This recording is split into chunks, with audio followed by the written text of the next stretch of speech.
स्वागत है आपका आई टुडे न्यूज में। विजयपुर शहर के सिंदगी बाईपास के पास आयोजित जनाता डाल सेकुलर JDS के गोल्डन जुबिली सेलिब्रेशन में जन सैलाब उमड़ पड़ा। विजयपुर और बागलकोट समेत 5 जिलों से लाखों की संख्या में लोग इस भव्य कार्यक्रम में शामिल हुए।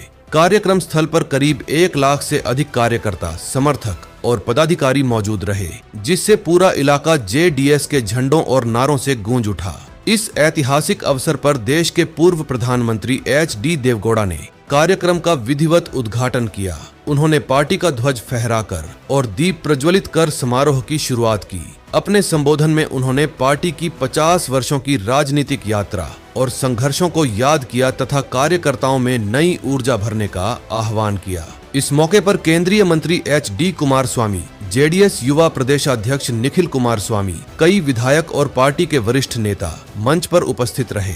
नेताओं ने इसे पार्टी के लिए एक माइलस्टोन मोमेंट बताते हुए आगामी चुनावों के लिए संगठन को और मजबूत बनाने का संदेश दिया। कार्यक्रम में सांस्कृतिक प्रस्तुतियों और कार्यकर्ताओं के जोश ने माहौल को पूरी तरह उत्सवमय बना दिया। JDS के इस भव्य आयोजन ने विजयपुर की राजनीति में नई चर्चा को जन्म दे दिया। आधार ಮೇಲೆ ಏನೇನು ಘಟನೆ ಆಯಿತು ನಾನು ಮಾತನಾಡಲಿಕ್ಕೆ ಹೋಗಲ್ಲ। ಯಾರ ಬಗ್ಗೆನೂ ನಾನು ಲಘುವಾಗಿ ಮಾತನಾಡಲಿಕ್ಕೆ ಬಂದಿಲ್ಲ। ದಯಮಾಡಿ ನಿಮ್ಮಲ್ಲಿ ಕೈ ಮುಗಿದು ವಿಶ್ಲೇಷಣೆ ಮಾಡ್ತೇನೆ।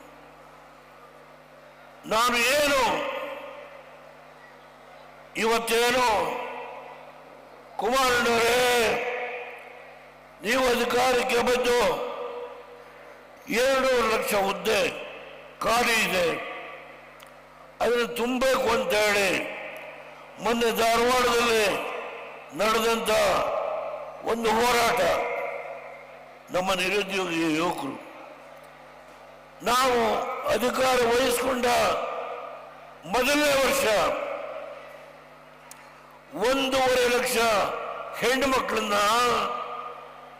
ಯಾವುದೇ ಒಂದು ಇಂಟರ್ವ್ಯೂ ಇಲ್ಲದೇನೆ ಅವರಿಗೆ ನೇಮಕಾತಿಯನ್ನು ಮಾಡಿದ್ವಿ। 1.5 ಲಕ್ಷ ಅರ್ಥ ಮಾಡಿಕೊಳ್ಳಬೇಕು। ಮುಸಲ್ಮಾನ್ ಬಂಧುಗಳಿಗೆ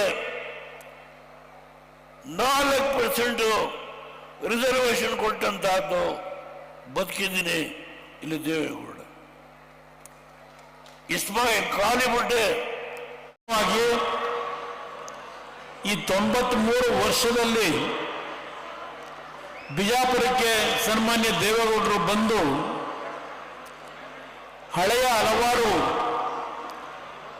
ಈ ಭಾಗದ ಅಭಿವೃದ್ಧಿಗೋಸ್ಕರವಾಗಿ, ನೀರಾವರಿ ಯೋಜನೆಗಳಿಗೋಸ್ಕರವಾಗಿ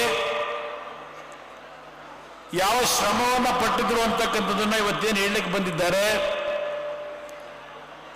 ಬಹಳ ಜನ ಹಿರಿಯರಿದ್ದೀರಿ, ಇವತ್ತಿನ ನಮ್ಮ ಯುವಕರಿಗೆ ಅವರ ನೀರಾವರಿ ವಿಷಯದಲ್ಲಿ ಕೈಗೊಂಡಂತಹ ಯೋಜನೆಗಳ ಬಗ್ಗೆ ಬಹಳ ಜನಕ್ಕೆ ಗೊತ್ತಿಲ್ಲ। ಒಂದು ಬಾರಿ 1983-84 ಇಸ್ವಿನಲ್ಲಿ ಕೃಷ್ಣಾ ನೀರಾವರಿ ಯೋಜನೆಯನ್ನ ಅನುಷ್ಠಾನಕ್ಕೆ ಕೊಡಿಸ್ತಕ್ಕಂಥದ್ದಕ್ಕೆ ವೇಗವನ್ನು ಕೊಡಲಿಕ್ಕೆ 200 ಕೋಟಿ ಹಣವನ್ನು ಕೇಳಿದ್ರು ಅವತ್ತಿನ ಮುಖ್ಯಮಂತ್ರಿಗಳಿಗೆ। ಅವತ್ತಿನ ಮುಖ್ಯಮಂತ್ರಿಗಳು ಮತ್ತು ಅವರ ಅಧಿಕಾರಿ ಹಣವನ್ನು ನಾವು ಮರದಲ್ಲಿ ಬೆಳೆಯಲಿಕ್ಕೆ ಸಾಧ್ಯ ಇಲ್ಲ, ಎಲ್ಲಿಂದ ಹಣ ಕೊಡ್ಲಿಕ್ಕೆ ಸಾಧ್ಯ ಅಂತಕ್ಕಂಥ ಮಾತು ಹೇಳಿದ್ರು। ಆ ಹಿನ್ನೆಲೆಯಲ್ಲಿ ಅವತ್ತು ಆ ಸಂದರ್ಭದಲ್ಲಿ ರಾಜೀನಾಮೆ ಕೊಟ್ಟಂತ ಒಂದು ಪ್ರಕರಣ ವಿಜಯಪುರದ ಜನತೆಗೆ ನಾನು ನೆನಪಿಸ್ಕೊಡ್ಲಿಕ್ಕೆ ಬಯಸ್ತೀನಿ। ಪಕ್ಷದಿಂದ ಅವರಿಗೆ ಇಂಡಿ ವಿಧಾನಸಭಾ ಕ್ಷೇತ್ರದಿಂದ ಸ್ಪರ್ಧೆ ಮಾಡತಕ್ಕಂಥ ಒಂದು ಅವಕಾಶವನ್ನು ಏನು ಕೊಟ್ಟಿದ್ರು, ಅತ್ಯಂತ ಅಲ್ಪ ಮತದಿಂದ ಅವರು ಪರಾಜಿತಗೊಂಡಿದ್ರು ಕೂಡ ಬಹುಶಃ ಅವರು ಅತ್ಯಂತ ಜನಪ್ರಿಯತೆ ಮತ್ತೆ ಜನಾನುರಾಗಿಗಳಾಗಿ ಇಂಡಿ ವಿಧಾನಸಭಾ ಕ್ಷೇತ್ರದಲ್ಲಿ ಇವತ್ತಿಗೂ ಕೂಡ ಹೋರಾಟದ ಕಿಚ್ಚಿನ ಬಿಡದೆ ಓಡ್ತಾ ಇರ್ತಕ್ಕಂಥದ್ದು ನೋಡಿದ್ರೆ 100ಕ್ಕೆ 100 ಇಂಡಿ ಭಾಗದಿಂದ ಬಂದಿರತಕ್ಕಂಥ ಎಲ್ಲ ತಂದೆ ತಾಯಂದಿರುಗಳು, ಯುವಕ ಮಿತ್ರರು ಮುಂದೊಂದು ದಿನ BD ಪಾಟೀಲ್ರನ್ನ ಶಾಸಕರಾಗಿ ಮಾಡ್ತೀರಾ ಅಂತಕ್ಕಂಥ ಸಂಪೂರ್ಣ ಆತ್ಮವಿಶ್ವಾಸ ಈ ಪಕ್ಷದ ಒಬ್ಬ ಯುವ ಕಾರ್ಯಕರ್ತರಾಗಿ ನನ್ನಲ್ಲಿದೆ। ಪಾಪ ಕೇಳ್ತೀರಾ, ಜನತಾದಳ ಪಕ್ಷ ಒಂದು ಜಾತಿಗೆ ಸೀಮಿತ ಅಂತ, BD ಪಾಟೀಲ್ರು ಒಬ್ಬ ಕುರುಬ ಸಮುದಾಯದಿಂದ ಬಂತಕ್ಕಂಥ ಒಬ್ಬ ವ್ಯಕ್ತಿ, ಜನತಾದಳ ಪಕ್ಷ ಯಾವತ್ತಿಗೂ ಕೂಡ ಒಂದು ಜಾತಿಗೋ ಧರ್ಮಕ್ಕೋ ಸಮುದಾಯಕ್ಕೋ ಸೀಮಿತವಾಗಿ ಈ ಪಕ್ಷ 25 ವರ್ಷ ಈ ರಾಜ್ಯದಲ್ಲಿ ಪೂರೈಕೆಯನ್ನ ಮಾಡಿಲ್ಲ. ಹಾಗಾಗಿ ಬಿ.ಡಿ. ಪಾಟೀಲ್ರು ಇವತ್ತು ಒಂದು ಸಣ್ಣ ಉದಾಹರಣೆ ನಮ್ಮ ಕಣ್ಮುಂದೆ ಇದ್ದಾರೆ.